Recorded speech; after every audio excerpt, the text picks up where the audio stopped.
இந்த மரணமில்லா நிலை என்பது எல்லாருக்கும் சாத்தியமா? அருட்பெருஞ்சோதி திருச்சிற்றம்பலம். பெரியவங்களாம் சொல்கிறாங்க தானே, ஞானிகள் சித்தர்களாக நம்மளுடைய முன்னோர்கள் இந்த பாதையில், ஞான பாதையில், யோக பாதையில் ரெண்டும் கலந்து போனவங்க சொல்கிறாங்க தானே, சாகா வரம் பெறலான்னு. அதை நம்ம கொஞ்சம் தெளிவுபடுத்தினா நம்ம நல்லா தானே இருக்கும். தெளிய தானே நம்மளுக்கு சிந்தனை மாறும்.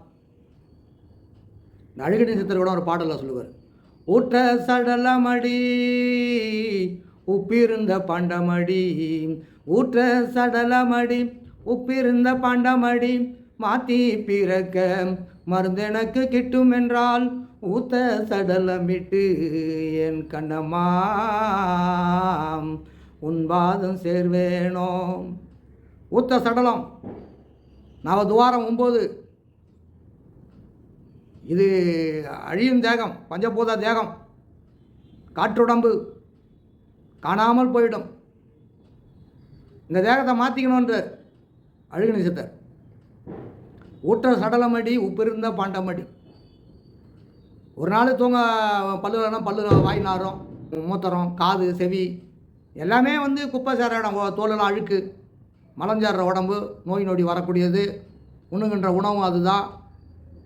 ஆனால் இதை மாற்றிக்கணுன்ற, இந்த தேகத்தை மாற்றினா மரணமில்லா நிலை பெற்று வாழலான்ற. மாத்திர வழின்னா அகத்தில் இருக்கிற ஒரு பொருள், அது எப்படி போகிறது, அது எப்படி புரிஞ்சுக்கிறது? இருள் பரிமாண உணவு சாப்பிட்டுனே இருக்கிறோம், கோழை அகண்டுது, வாதப்பித்த சுலோத்தமம் கோழை அகண்டுது, சுவாச கோளாறு ஏற்படுது, அகப்பிரம சுடர காண முடியல, வாய் வாசகம் சொல்லின்னு இருக்கிறான், நான் தான் பிரம்மம் சிவம் என்று. உணர்ந்தால் தானே தெரியும், உணர்வது தானே தெளிதல் புரிதலும். இப்போ தெளிதலுக்கு என்ன பண்ணணும்? அந்த தெளிதலுக்கான வித்தன்னா இப்படியே ஊன உடம்பை வளர்த்துக்கினே போயிடலாமா? 3 வேலையும் தோன்றுறது, ஊன் பெருக்கிறது. ஊனை பெருக்குன்னா உள்ளூர் எப்படி பார்ப்பேன்? தொன்னவும் தூங்கவும் தான் இருப்பேன். தூங்குவா, அப்புறம் என்ன பண்ணுவேன்? அப்படியே காலம் கடந்துடும், சுவாசம் பிரச்சனை வரும், இல்லை கோழை வரும், வாதப்பித்தல் ஏதாவது ஒன்று வரும், தன்னை மறந்துடுவேன். குணம் இல்லாத போயிடும், எண்ணங்கள் இல்லாமல் போயிடும், ஒடுங்கிடுவேன். அப்போ என்ன பண்ணணும்? உண்ணுகின்ற உணவு தானே விஷம். அப்போ விஷத்தை தானே நீ மாற்றிக்கணும். அப்போ விஷ உணவை மாற்றி உள்ளம் ஒரு ஒளியானது, அது அமிர்தம் கொடுக்கும். அதை சாப்பிட்டா தான் அந்த ஊத்த சரீரம் மாறும். ஊத்த சடலமடி உப்பு இருந்தால் பாண்டமடி. உப்பு கொண்டு ஒரு பானையில், ஒரு மண் பானையில் உப்பு இருந்தால் கொஞ்ச நாள் எடுத்துக்கினே யூஸ் பண்ணி பேக் சைடில் அப்படியே குடிக்கும். இந்த ஆத்மா சொல்வம் உள்ளே இருந்துக்கினே இருப்பான். நீ கவனியாக இன்னும் ஒரு நாள் என்ன பண்ணுவான்? மூலாதாரத்தின் வழியாக நான் மலமும் விந்தையும் விட்டுட்டு வெளியில் பொதுங்க ஆன்மா கிளப்பிட்டு, நீ சகசரெலாம் கொண்டு போய் மேல் வாசல் வழியாக நீ ஆத்மாவை பிரிப்பியா? இல்லை. அறிவுமயமாக போவியா? இல்லை. இங்கே ஒரு ஆணும் ஒரு பெண்ணும் திருமணம் செஞ்சிங்கன்னா, இங்கே ஒரு பெண்ணோ ஒரு ஆணோ குழந்தை பிறக்கும். ஆனால் இடைகளையும் பின்களையும் இணைத்தால் அகத்தில் முருகன் தோன்றுவான். ஞான குழந்தை. அந்த ஞான குழந்தை பிறக்கிறது தான் உன்னுடைய பிரம்மஸ்வரூபம் வேறு ஒரு வடிவாக மாறுது. அது பேர் தான் முருகன் பேர். ஞானிகள்லாம் கண்டு, யோகிகள்லாம் கண்டது தான் முருகனுடைய உருவம். எல்லா ஞானிகளுக்கும் வரும், எல்லா ஞானியும் தியானத்தில் வருவான் முருகன். ஆண்டியாய் கோலம் கொண்டு அந்த முருகன் தோன்றுவான். அது யாரோ நீ முருகன் வந்துட்டார்லாம் கிடையாது, உன்னுடைய அம்சம்தான். நீ இப்போ தான் ஞான குழந்தையாக பிறந்திருக்கிற, மாற்றி பிறகுற இடம். அழகிரி சித்தருடைய பாடல், ஒரு பாடலே பலவிதமான விளக்கத்தை சொல்லும். அருணகிரிநாதர் பாடலில் கூட சொல்வார், இந்த முத்தை தரு பத்தி திருநகை அத்திக்கிற சத்தி சரவணா வித்துக்கு ஒரு முத்து கூறுவார். அந்த பாடலில் இந்த மேல் வாசலை திறந்து எப்படி முருகன் அவதாரம் நமக்குள்ள காட்சி வரணும். தொக்கு தொகு தொக்கு தொகு தொகு சித்திர பௌரிக்கு திரிகட எனவோத கொத்துப்பறை கொட்ட கலமிசை கொக்கு கொகு கொக்கு கொகு குத்தி புதை புக்கு பிடியன முதுகூகை. இந்த பாடனை, அந்த வாக்கியத்தை நீ பாடி வந்தாலே உன்னுடைய மேல் வாசல் திறந்துடும். திரிகட மனவாக்கு காயம் 3ம் கடந்து துரியமும் கடந்ததோர் சுகப்பூரணம் தரும். இந்த துரியம் கடந்த நிலை உனக்கு அனுபவம் சித்தியாய் அகத்தில் பல காட்சிகளை தோன்றி முருகன் அல்ல எல்லா தேவதையும் நீ உன் ஒளியில் படைத்து காட்டும். ஆனால் நீ அதில் உருவமாக இருந்து ரசிக்காத, ஒளி பிரமமாக இருந்து பாரு. அந்த ஒளியில் தான் இந்த உருவம் தோன்றி மறைந்தது. எல்லாத்துக்கும் ஆதாரமான அந்த சிவப்பொருளான அந்த பிரம்ம ஒளி தான் ஆதாரம். ஆதாரம் இல்லாத இவைகளெல்லாம் தோன்றி அழிந்திடும். ஆனால் ஒளி தோன்றுவதும் இல்லை, அழிவதும் இல்லை. எப்பொருளாக நீ விளங்குகிறாய் என்பதை உணர்வது தான் இந்த பாதை. இதைக்கு தாற்பயமாக கொண்டது தான் கோயிலுடைய வடிவமைப்பு. நீண்ட நாள் நீண்டதோர் பயணம் தெளிவதற்கு உனக்குள்ளே படைக்கும் அந்த ஆற்றலை நீ உணர்ந்து. அதெல்லாம் உண்மையா? கண்டிப்பாக உண்மை. ஏன்னா நைட்டு நீ தூங்குறல்ல, தூங்கினா தானே உனக்கு சொப்பனம் வரும். சொப்பனத்தில் எல்லா உலகமும் படைத்து எல்லா நாடு நகரத்தையும் படைத்து காட்டி அதை நீ உண்மையாகவே நீ ஒரு உருவம் எடுத்து நடந்து பல இயற்கை காட்சியெல்லாம் கண்டு கழித்து திடீர்னு விழிப்பு வந்த உடனே அதெல்லாம் கனவா அப்படின்னு சொல்லும்போது அத்தனை உருவங்கள் அந்த ஒளியில் தானே படைக்கப்பட்டது. அவன் அந்த உருவம்லாம் காணாத போயிடுச்சு. அந்த ஒளியோட அம்சம் உனக்குள்ளே தானே இருக்குது. அத்தனைக்கும் ஆதாரமான ஒளி அம்சம் புரிதல் தெளிதல் நீ தானே. நீ இல்லாத அவைகள் விளங்குமா? அதுபோல் அகத்தில் மிளிர்கின்ற சுடரான ஈசனானவன் சொரூபம் நீ என்று உணரும் நாள் பழகலாம் சாத்தியம். சிவானந்த தேனை பருகுவது சாத்தியம். இரவாம் நிலை பெறுவது சாத்தியம். முடியாதது ஒன்று இல்லவே இல்லை. முடியாததும் முடியாது, முடியும்னா முடியும். தெளிதல் தானே, தெளிவு தானே ஐயா பிறப்பில்லா நிலை கொண்டு போவோம். பிறவாமல் இருப்பதற்கு எங்கேருந்து நம்ம பிறந்தோம் அது தெரிஞ்சுக்கணும். பிறவாமல் இருப்பதுக்கு என்ன செய்யணும், என்ன தெளிவுபடுத்திக்கணும். உச்சிக்கு கீழடியோ ஊசி முன வாசலுக்குள்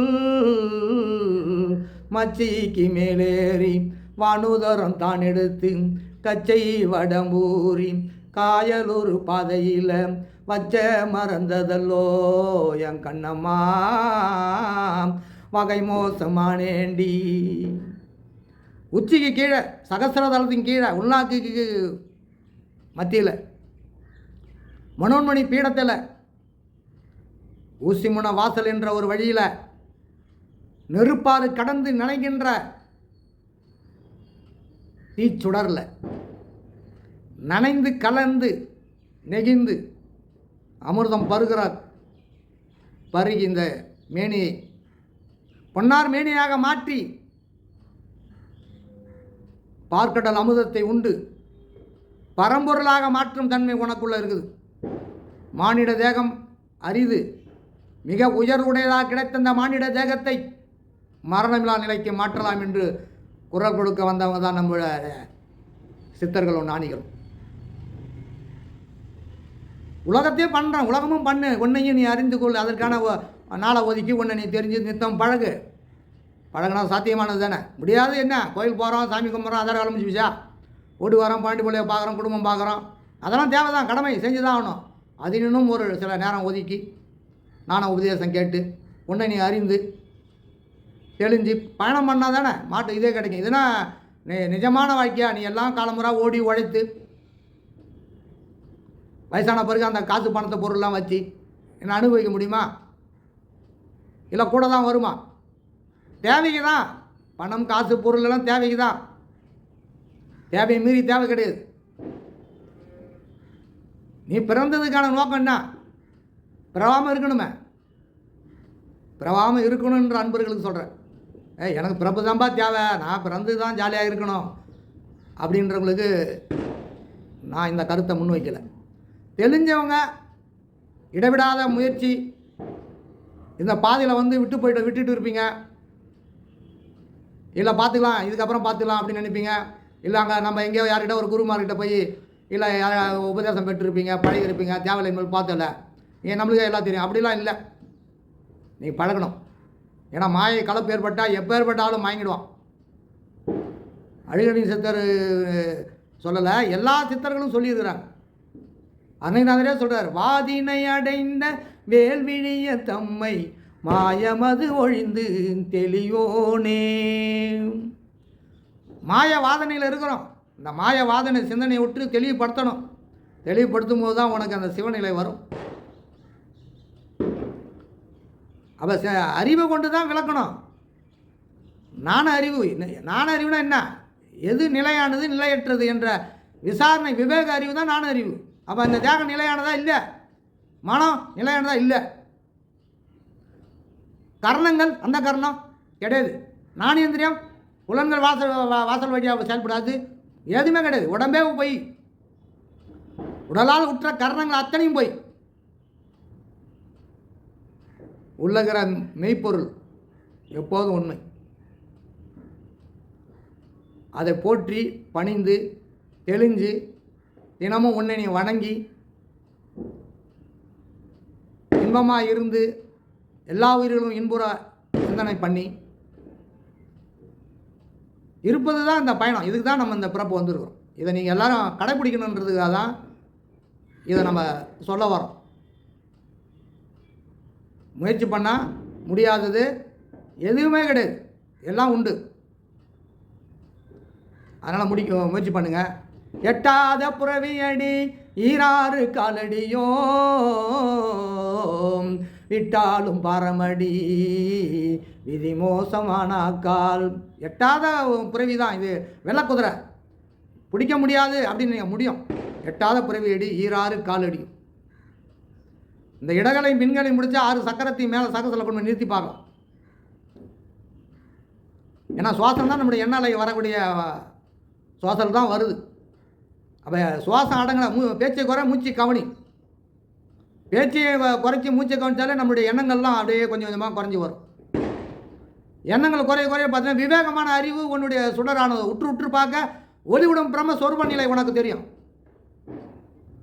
தேகம் போய் பிரம்ம உண்மை நான் தான் அதனுடைய அம்சம் என்பதை உனக்கு விளக்கம் வரும். எல்லாராலும் முடியும். கற்பூர தீபத்தை பார்த்து கடவுளை காட்டாதீங்க. கற்பூர தீபத்தினால்தான் தான் கடவுள் விளங்குறான். அப்போ தீபமே அறிவாகவும் இந்த சொரூபமாக விளங்குகின்ற ஆனந்த சொரூபம் நான் உணர்ந்து மரணத்தை தவிர்த்து வாழ்வோம். மரணமில்லா பெருவாழ்வுக்கு முயற்சிப்போம். ராமலிங்க சாமி ஐயா வள்ளலார் ஞானிகள், தமிழ்நாட்டில் சொல்லக்கூடிய ஞானிகள் வள்ளல்களுடைய பாதையை கடைபிடிப்போம், உணர்வோம். இது வரைக்கும் யாராவது தொடர்ந்து கைவிடப்பட்டிருந்தால் மறுபடியும் ஊக்குவிங்க, முயற்சி பண்ணுங்கள். பிறப்பு மறுபடியும் கிடைக்காது.